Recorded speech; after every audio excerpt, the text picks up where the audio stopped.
Class 12th Commerce, subject Accountancy, chapter number 6. The name of the chapter is Cash Flow Statement. It is lecture number 2.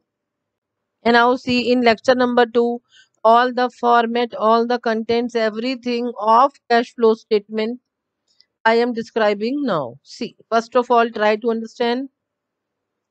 Chapter is simple. If you study, chapter will be very difficult if you do not study. See, there are two methods of cash flow statement. One is direct method, another is indirect method for the preparation of cash flow statement.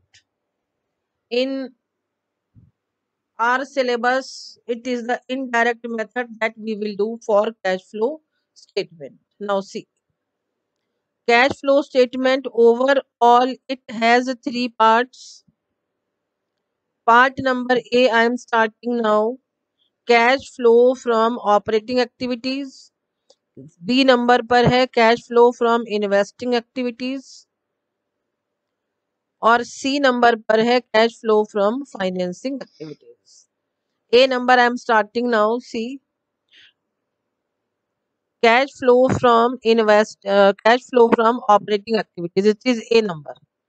A number में आपको सबसे पहले आपको चाहिएगा NPBT, that is net profit before tax. वो मैंने last में लिया है बिल्कुल, तो ध्यान से उसे भी देख लीजिएगा आप लोग. सी, in this operating activities we take the profits, and profits they are after the deduction of all expenses, adding of all income.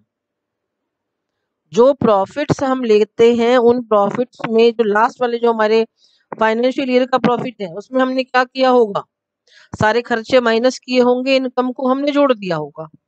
अब यहाँ पे जो खर्चे आपने माइनस किए थे वो खर्चे CFO means cash flow from operating activities में प्लस हो जाएंगे. वो इनकम जो आपने statement of P and L में जोड़ी थी वो यहाँ पर माइनस हो जाएगी. ये सारा रिवर्स हम इसलिए जा रहे हैं कि जिससे हम उस प्रॉफिट पर पहुंच पाए जो प्रॉफिट हमारा स्टार्टिंग में था. एंड नाउ लिसन, बिल्कुल ध्यान से देखिए. Adjustment for non cash and non operating items, बात समझिए. See, non cash means when the cash is not paid. Non operating items means वो चीजें जिनको आप ऑपरेट नहीं कर रहे फिर भी वो खर्चे हो रहे हैं. अब ये देखिए, see, cash flow statement NPBT सबसे पहले आपने लेना है. एनपीबीटी के बाद, NPBT means net profit before taxes, इसको लेने के बाद में see, adjustment for non cash and non operating items में ऐड हुआ है डेप्रिसिएशन. फिर से सुनिए, statement of P and L में जब when I moved on to profit for any financial year, ये डेप्रिसिएशन मैंने statement of P and L बोलिए या जो क्लास 11 में आपने पढ़ा था पी एंड एल अकाउंट वो बोलिए, ये खर्चा आपने माइनस किया था, अब जुड़ रहा है यहाँ पर में. देखिए, डेप्रिसिएशन नॉन कैश आइटम है. We pay no money by the name of depreciation, still the amount we write in P&L account debit side in the name of depreciation. फिर से सुनिए, डेप्रिसिएशन नाम का कोई पैसा हम किसी को नहीं देते, इसलिए इसका नाम हो गया non cash. But whenever you buy any fixed asset then it depreciates. In that depreciation we pay no money to anybody. लेकिन डेप्रिसिएशन का एक अमाउंट हम अपनी इच्छा अपनी मर्जी से लेकर के चलते हैं. Add, you will add depreciation. NPBT में ऐड होगा बेटा, एनपीबीटी मैंने लास्ट में बताया है. आपने ऐड किया डेप्रिसिएशन, ऐड किया preliminary expenses, discount on issue of shares और डिवेंचर्स, दो नहीं होते हैं, शेयर्स भी हो सकता है डिवेंचर भी हो सकता है. Return of goodwill, patents, trademarks amortise होते हैं, ये हमारी इंटेंजिबल एसेट्स हैं. इंटेंजिबल एसेट्स की कीमत में कमी आना is amortisation, amortised. Fixed assets की कीमत में कमी आना is known by the name depreciation. Intangible assets की कीमतों में कमी आना is known by the name of amortisation, amortised. Interest paid on short term या long term borrowings, interest paid on bank overdraft, cash credit, जहां भी आपने interest pay किया है, loss on sale of fixed assets. अब ये देखिए यहाँ पर जो लिखा है increase in provision for doubtful debts, this increase हमें पता चलेगा then you will do the comparison, 2 years की बैलेंस शीट आपको गिवन होगी, उसकी हेल्प से आप बनाएंगे cash flow statement. Again listen, loss on sale of fix asset को आपने स्टेटमेंट ऑफ पीएनएल या पीएनएल अकाउंट के डेबिट में लिखा, माइनस किया होगा, यहाँ पर में प्लस हो गया।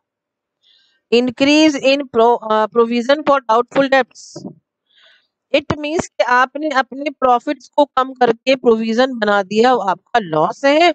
लॉस को हम लिखते हैं डेबिट साइड में when we prepare statement of PNL और पीएनएल अकाउंट। देखिए सारे खर्चों को इसमें जोड़ा हुआ है, जो एड वाला कॉलम है all expenses they have been added, expenses को हमने जोड़ा है, लॉसेस को हमने जोड़ा है। Increase in provision for doubtful debts, अभी इंक्रीज या तो बिल्कुल डायरेक्ट लिखा मिलेगा या you will find this all with the help of balance sheets. Again listen, chapter बहुत इजी है but if you do not pay any heed any attention that will be very difficult. देखिए less हमने क्या किया, सी interest income means जो आपको interest income के जैसा मिलेगा, जो इंटरेस्ट आप रिसीव करेंगे, जो डिविडेंड आप रिसीव करेंगे minus, rental income minus, gain profit on sale of fixed assets minus. अब ये देखिए बिल्कुल ध्यान से देखिएगा बेटे, प्रोविजन फॉर डाउटफुल डेट्स बढ़ा तो नुकसान, बढ़ा तो नुकसान, नुकसान हमने जोड़ दिया देखिए ऐड में, घटा तो फायदा, लेस हुआ तो मेरा प्रॉफिट है। अगर प्रोविजन फॉर डाउटफुल डेब्ट्स हमारे कम होते हैं तो वो मेरा प्रॉफिट है, प्रॉफिट हैज बीन डिडक्टेड।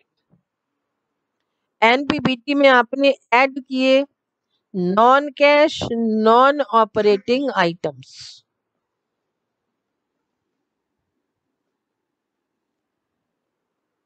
अब ये देखिए एनपीबीटी में आपने एडजस्टमेंट फॉर किया, add adjustment for and less, उसके बाद see you will get operating profit before working capital changes.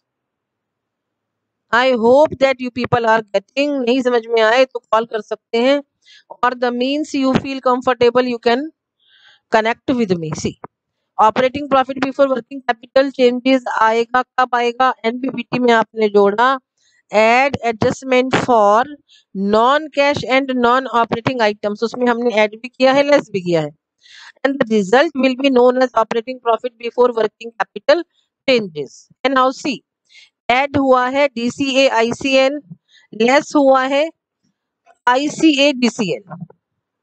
देखिए दोबारा सुनिए, ऐड हुआ है DCA ICL, decrease in current assets, increase in current liability, ये दोनों मेरे नुकसान है, लॉसेज हैं। डिक्रीज हो गया, अगर करंट एसेट मेरी कम होती है नुकसान है, अगर मेरी करंट लायबिलिटीज बढ़ती है तो वो नुकसान है, नुकसान has been added as we I have done in C. Addition देखिए ऊपर वाला, ऐड में भी हमने लॉसेस को जोड़ा है, operating profit before working capital changes के बाद भी I am adding losses, and than less हो रहा है क्या, देखिए करंट एसेट्स बढ़ना फायदा है, करंट लायबिलिटी का कम होना भी फायदा है, फायदा हैज बीन डिडक्टेड, फायदा को हमने लेस किया। आफ्टर दैट जो आपको पैसा मिलेगा that will be known as cash generated from operations, they can be positive they can be negative, किसी भी फॉर्म में आ सकता है वो। उसके बाद लेस इनकम टैक्स पेड और net of tax refund receive, देखिए रिसीविंग फिर से आपका इनकम इनकम हो गया, माइनस होगी, तो इनकम टैक्स पे किया है वो एक हमारा नॉर्मल खर्चा है, वो आपका माइनस होगा, ध्यान रखिएगा। And what will be the result, that can be see, that will be not can be, that will be net cash from operating activities. देखिए net cash from the positive figure आएगी तब आपका आएगा net cash from operating activities, लेकिन जब figure ये आपकी minus में आती है तो यूज्ड के नाम से आएगा, net cash used in operating activities. फिर से देखिए, इसमें थ्री पार्ट्स हैं, operating, investing, financing. First of all I have started net this cash flows from operating activities. All the expenses have been added. ये वो खर्चे हमने माइनस किए हैं जो आप जब पीएनएल अकाउंट बनाते हैं या स्टेटमेंट ऑफ पीएनएल बनाते हैं, प्रॉफिट बनाने के लिए हम खर्चों को माइनस करते हैं, इनकम को जोड़ते हैं, क्योंकि मुझे उस प्रॉफिट पर आना है जो प्रॉफिट हमारा इन सबसे पहले था. And see, all expenses have been added, income have been, all the incomes they have been subtracted, minus कर दिया है. Cash flows from operating activities, NPBT. NPBT मैं आपको लास्ट में बताऊंगी, definitely we will discuss about NPBT, net profit before tax. Adjustments for non-cash and non-operating items, they है, इसमें दो पार्ट्स है. देखिए, ऐड हुआ है वो पार्ट जो हमारा स्टेटमेंट ऑफ पीएनएल में माइनस हुआ था, लेस हुआ है वो पार्ट जो हमारा स्टेटमेंट ऑफ पीएनएल में प्लस हुआ था. After doing this all, just we all moved on to operating profit before working capital changes. यहाँ पर हम पहुंचे. आफ्टर दैट ऐड हुआ डीसीए आईसीएल, लेस हुआ आईसीए डीसीएल, प्लस हुआ decrease in current assets, increase in current liabilities, less हुआ increase in current assets, decrease in current liabilities. उसके बाद इस रिजल्ट में से हमने माइनस किया income tax paid. And see, net of tax refund received, it can be either, या कोई भी एक चीज आपको मिलेगी इसमें से. Mostly we keep on getting income tax paid. Minus हो गया. माइनस के बाद में जो रिजल्ट आएगा that is net cash used और net cash from operating activities. This is A number done. A number हमारा इसी के साथ में पूरा होता है, कंप्लीट होता है. Now move on to B part. B part में है आपका cash flows from investing activities. See, in this portion we will take buying and selling of all tangible और intangible assets. एक बात ध्यान रखिएगा, देखिए, ई से इनकम है बेटा, ई से इन्वेस्टमेंट है.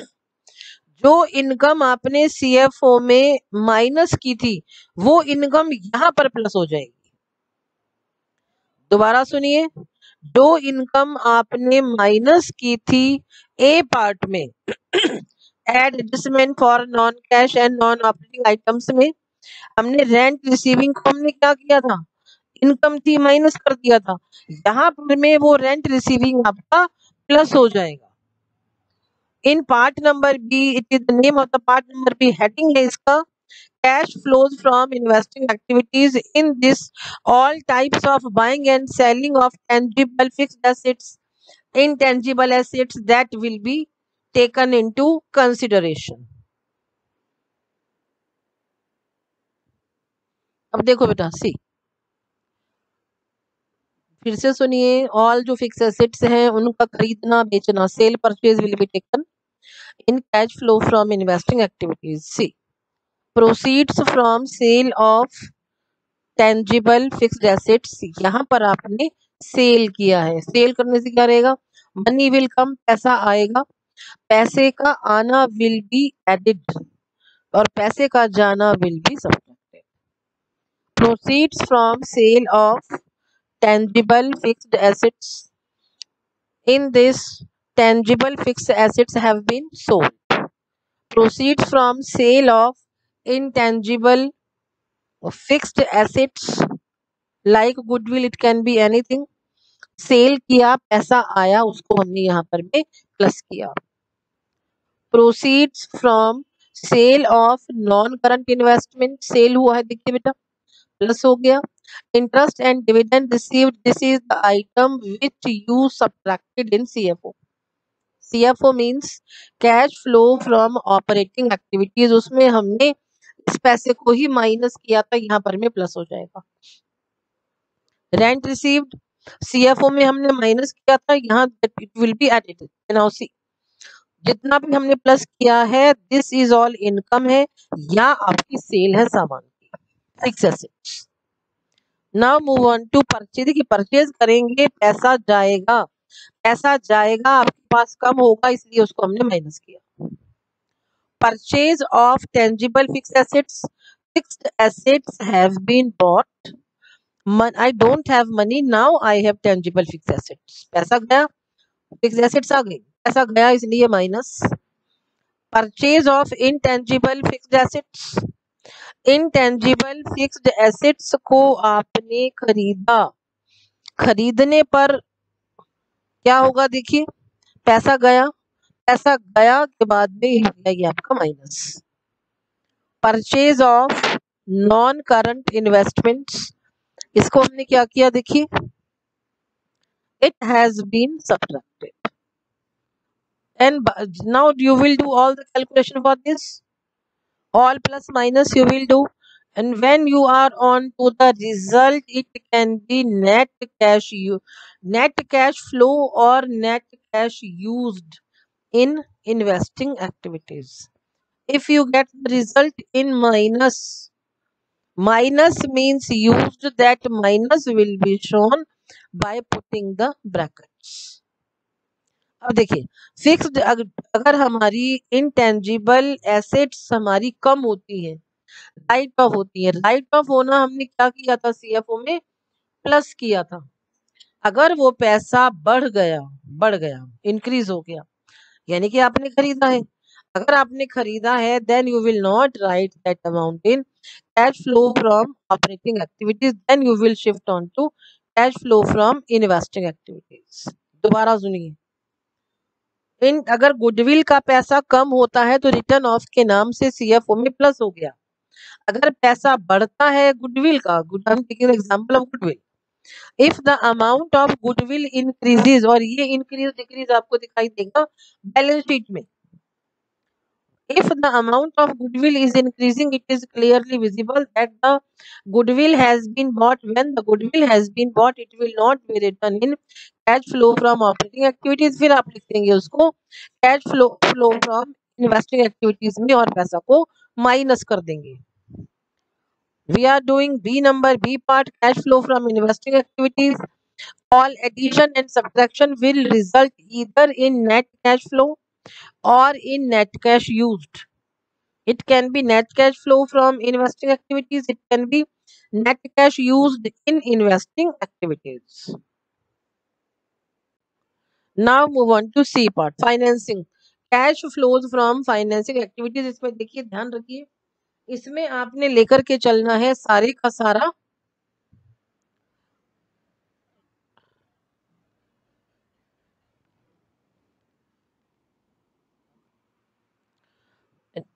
cash flows from financing activities. In this portion we will take all the shares debentures.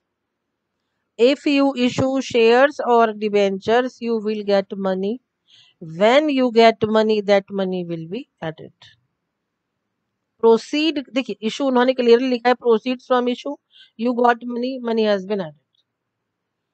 Proceeds from other long term borrowings, आपने उधार से पैसा लिया प्लस हो गया, that proceedings can be done from short term borrowings.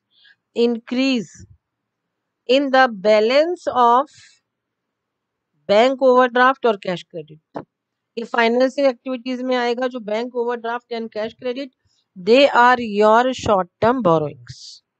Again listen, I have started C part. In C part we all are studying about cash flows from financing activities.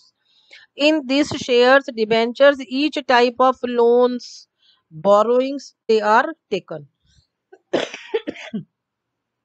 Borrowings, they can be long term or short term. Keep this thing in your mind that bank overdraft and cash credit, they are STB. STB means short term borrowings. अभी ये देखिए बेटे, see decrease in bank balance, overdraft and cash credit, ये हमने लिया। Decrease in the balance of bank overdraft and cash credit, after that payment of interim dividend. देखिए यहाँ पर सी नंबर में we are discussing about cash flows from financing activities. Interim dividend जो हमने pay किया है वो माइनस होगा payment of proposed dividend previous year का जो डिविडेंड पेमेंट है दैट इज सब्ट्रैक्टेड, और जो हमने एनपीबीटी में लिया है, जो एनपीबीटी में हम लेंगे proposed dividend current year, that will be added for NPBT. Interest paid on short term और long term borrowings, repayment of loans चाहे वो शॉर्ट टर्म है चाहे लॉन्ग टर्म है माइनस होगा, रिडम्पशन ऑफ शेयर्स डिबेंचर्स और any type of loan minus होगा। After that, you will move on to net cash from financing activities. It can be used, it can be flow. Net cash from or used in financing activities. After that, अब पहले ये समझिए बेटे कि सी number आपका पूरा हो जाता है net cash from C, net cash from financing activities. After that आपने क्या करना है, नेट इंक्रीज या decrease A plus B plus C, यानी कि ऑपरेटिंग इन्वेस्टिंग फाइनेंसिंग एक्टिविटीज में तीनों को प्लस करिए, but ever the result remains, उस रिजल्ट को आपने देख करके चलना है। It can be plus, it can be minus. Net increase और decrease in cash and cash equivalent, दोबारा सुनो बेटा, ऑपरेटिंग इन्वेस्टिंग फाइनेंसिंग तीनों को प्लस करिए। इट अगर प्लस में रिजल्ट आता है तो इंक्रीज है, और माइनस में रिजल्ट आता है तो डिक्रीज है। उसमें आपने प्लस करना है cash and cash equivalents in the beginning of the year, का मतलब है previous year. Cash and cash equivalents को आपने प्लस कर देना है। आफ्टर दैट जो रिजल्ट आपको मिलेगा, देखिए आपने नेट इंक्रीज में प्लस किया cash and cash equivalents in the beginning, तो जो रिजल्ट मिलेगा आपको that will be cash and cash equivalents at the end of the year, that will B at the end of the year.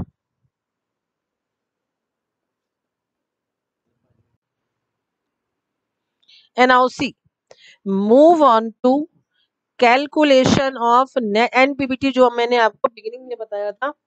NPBT आपको लेना है, कैसे calculate करना है, दिस इज द कैलकुलेशन, उसको किस तरीके से हमें कैलकुलेशन करना है। Then this amount will be written in CFO, एकदम बिगिनिंग में जो हमने लिखा था। See net profit of the current year after appropriations, का मतलब है सारे खर्चे नुकसान इनकम सब प्लस माइनस करने के बाद में this profit you will get from balance sheet, it will be in balance sheet or it will be given in adjustment, it depends।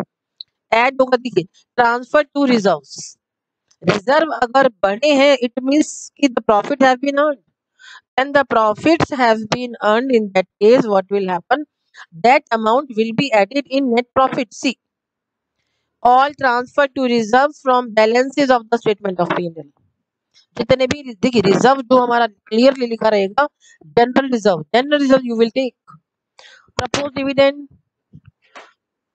Previous year का प्लस होगा interim dividend paid during the year, ये आपका plus हो जाएगा। Interim dividend आपको मिलेगा adjustments में, propose dividend आपको मिलेगा बैलेंस शीट में, ये ध्यान रखिएगा। Provision for taxation current year plus होता है और प्रीवियस ईयर आपका माइनस होता है, ये ध्यान रखिए। टैक्स हमारा करंट ईयर का प्लस होता है, प्रीवियस ईयर का माइनस होता है, ध्यान रखेंगे आप लोग। फंड ऑफ टैक्स इनकम है, दोबारा से आपका पैसा माइनस हो गया, and then you will get NPBT, आपको नेट प्रॉफिट बिफोर टैक्सेस मिल जाएगा। I am again starting from the beginning. See calculation of net profit before tax, particulars net profit for current year, this profit will you can get in adjustments। after that all the reserves that will be transferred, जो भी हमारा transfer हुआ है reserve में ऐसा, वो देखिए बढ़ा है तो नुकसान, घटा है तो फायदा। बढ़ने पर जोड़िए, कम होने पर माइनस करिए। प्रपोज डिविडेंड प्रीवियस ईयर आपका प्लस हो रहा है। Interim dividend paid during the year, this amount you will get in adjustment. Taxation में देखिए मेड प्लस होता है और पेड आपका माइनस होता है। पेड माइनस किया था, if you remember this payment was done minus in CFO. Refund of tax आपका क्या हो गया, देखिए माइनस हुआ है, एनपीबीटी का जो रिजल्ट है that will B that you have got.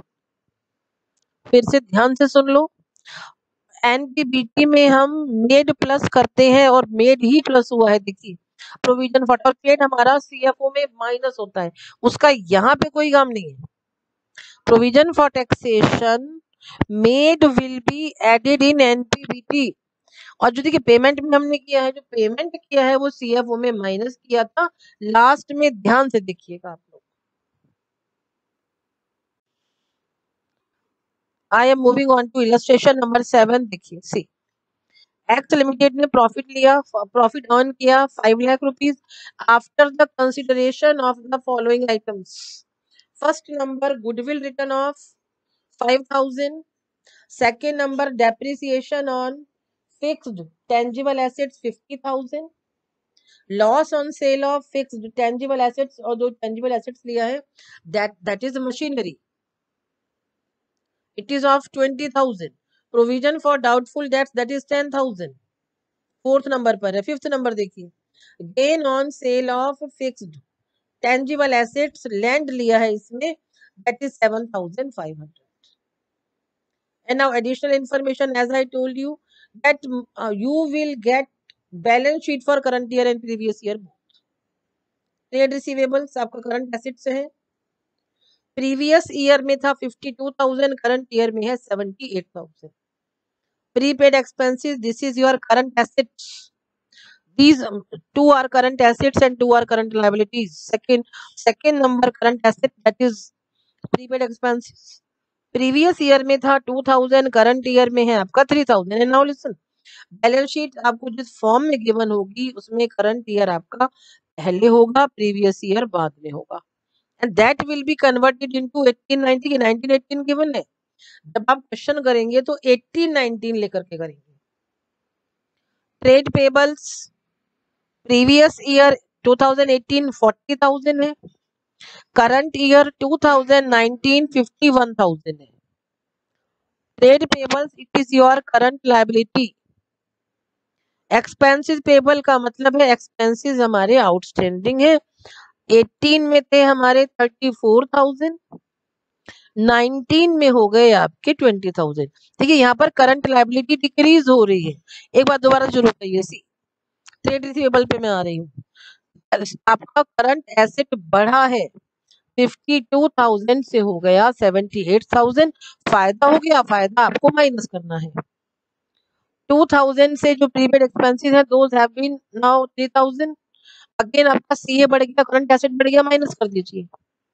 Trade payables बढ़ना इज लॉस, करंट लायबिलिटीज हमारी बढ़ रही है, करंट लायबिलिटीज बढ़ेंगी तो वो नुकसान है, माइनस हो जाएगा, दैट ना माइनस नहीं, दैट विल बी एडेड, उसको ऐड करिए। 40,000 से 51,000 हुआ, करंट लायबिलिटीज बढ़ी है, बढ़ सीएल का बढ़ना लॉस है, loss will be added.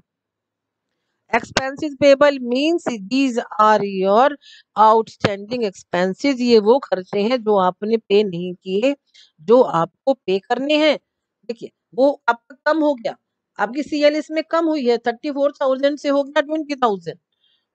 Current liability का कम होना इज फायदा, एंड फायदा विल बी सब्ट्रैक्टेड। आगे बढ़ते हैं, सॉल्यूशन पर आते हैं। Calculation of cash flow from operating activities for the year ended 31st March 2019, NPBT 5 lakh rupees. It is given to you in question. देखिए अगर ये पैसा हमें क्वेश्चन में गिवन नहीं रहता तो हम कैलकुलेट करते with the same way as I told you before. अब आते हैं इसमें, देखिए प्रॉफिट हमने ले लिया है, उसके बाद आपने क्या लेना है, add adjustment for non cash and non operating items. देखिए गुडविल कम होती है अगर मेरी, तो उसके लिए मैंने कोई एफर्ट्स नहीं किए, बिना एफर्ट्स के बिजनेस को चलाने में नुकसान है, एंड दैट नुकसान you can see when goodwill decreases. Last year की गुडविल हमारी ज्यादा थी, इस साल की कम है, ऑब्वियस है लॉस होगा। Loss has been added of ₹5,000। Whenever I teach you, the book should be with you. You should open the book. Without opening book, you will remain in confusion. You will never be able to understand. Now see, it is illustration number 7. 5 lakh rupees का profit हमने previous slide में लिया है। Add adjustment for non cash and non operating items. देखिए goodwill आप देखिएगा, सी goodwill उन्होंने खुद ने ही बोला है कि राइट ऑफ हो गई है, उसमें आपको कैलकुलेशन करने की जरूरत ही नहीं पड़ी। गुडविल रिटर्न ऑफ 5,000, लॉस है प्लस हो गया। डेप्रिसिएशन 50,000 का था, that was on fixed tangible assets, plus हो गया, लॉस रहता है depreciation. Loss on sale of fixed tangible assets machinery 20,000 has been added. And now see, आपको गिवन है प्रोविजन फॉर डाउटफुल डेब्ट्स, उसने कुछ नहीं कहा। जब वो कुछ नहीं कहेंगे, in that case you will take it in NPO and CFO, not NPO. CFO में आपने उसको ले लेना है और ऐड कर देना है। आपको खर्चा है ये, आपने प्रॉफिट्स कम करके यू हैव प्रिपेयर्ड प्रोविजंस। तो the result for addition is ₹5,85,000।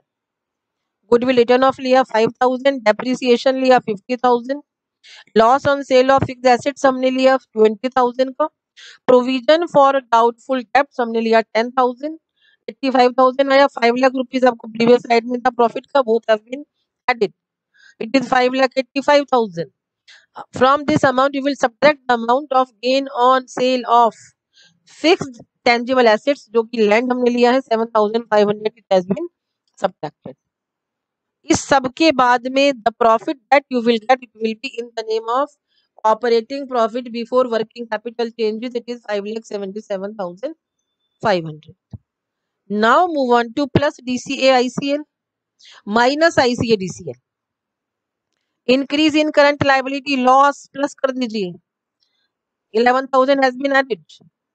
It is now 5,88,500.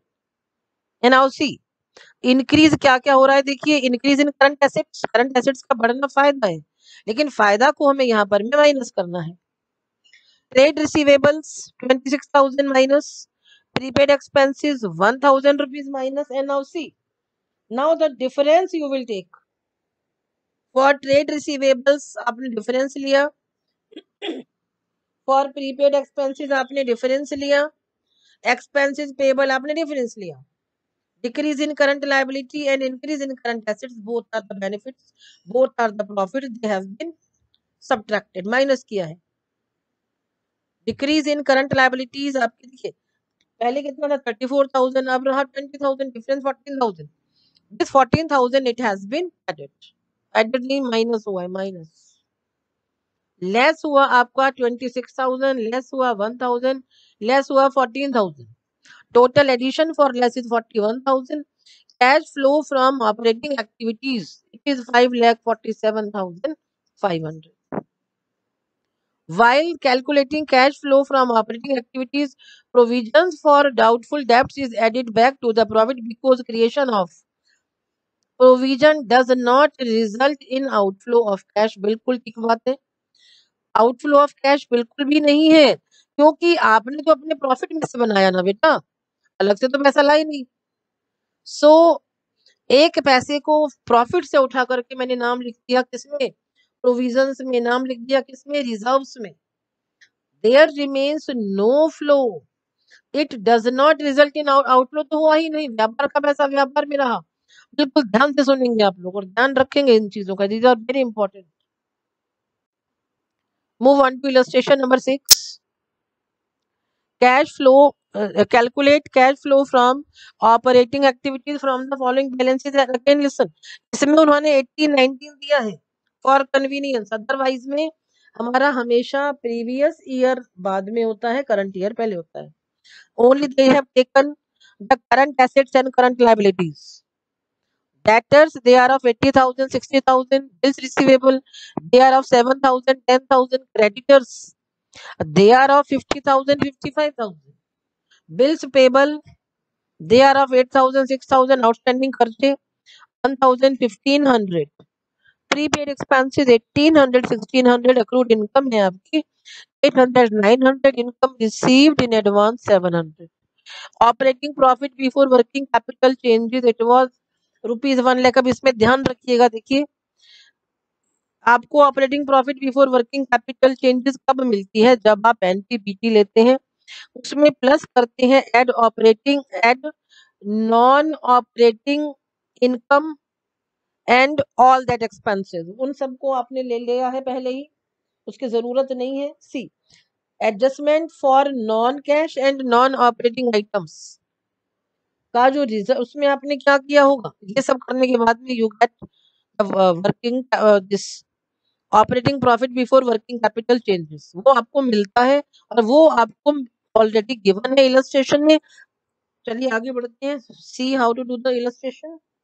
And now see, operating profit आपको गिवन है, पहले फिर से सुनिए. हमें गिवन क्या रहता है अदरवाइज में? एनपीबीटी गिवन रहता है. एनपीबीटी के बाद में क्या करते हैं? Adjustment for non-cash and non-operating items, they are taken into consideration. Then we get operating profit before working capital changes. It means all those activities they are done before. अब उन एक्टिविटीज को हम करेंगे भी नहीं क्योंकि I don't have any type of such information. जहां से इंफॉर्मेशन गिवन होगी, जितनी गिवन होगी, the question will be done from that place itself. Operating profit before working capital changes 1 lakh rupees plus decrease in current assets and increase in current liabilities plus होगा debtors 20,000, prepaid expenses 200, add हुआ आपका creditors का 5,000, outstanding expenses का 500, total amount 1,25,700. Again सी, देखिए debtors का कम होना loss है, creditors का बढ़ना लॉस है, तो ये सारे जो लॉसेस हैं दे हैव बीन एडेड. फायदा देखिए, जो करंट एसेट्स का बढ़ना, लायबिलिटीज का कम होना, बेनिफिट्स प्रॉफिट्स हैं, तो profits have been subtracted. Increase in current assets, bills receivable less किया है 3,000, अक्रूड इनकम लेस किया है 100. अब लेस और देखिए DCL decrease in current liabilities, bills payable 2,000, income received in advance it is 700, and then net cash from operating activities ये है आपका 5,000. टोटल है आपका ये जो रिजल्ट आया हमारा, it is 1,19,900. Income receiving in advance 700 है बेटे. इन सबका जो एडिशन है, जो सब्ट्रैक्शन का एडिशन है, मींस 3,000 100 2,000 एंड 700, इट इज 5,800. आपने सब्ट्रैक्ट किया 1,25,700 में से हमने माइनस किया 5,800, and the result that you see, net cash from operating activities it is 1,19,900. फिर से सुनिए, the question is solved, the solution is based on the information that is given to us. Now listen to your homework. It is chapter number 5 cash flow statement. आप questions करेंगे 6A से लेकर के 13. Thank you so much.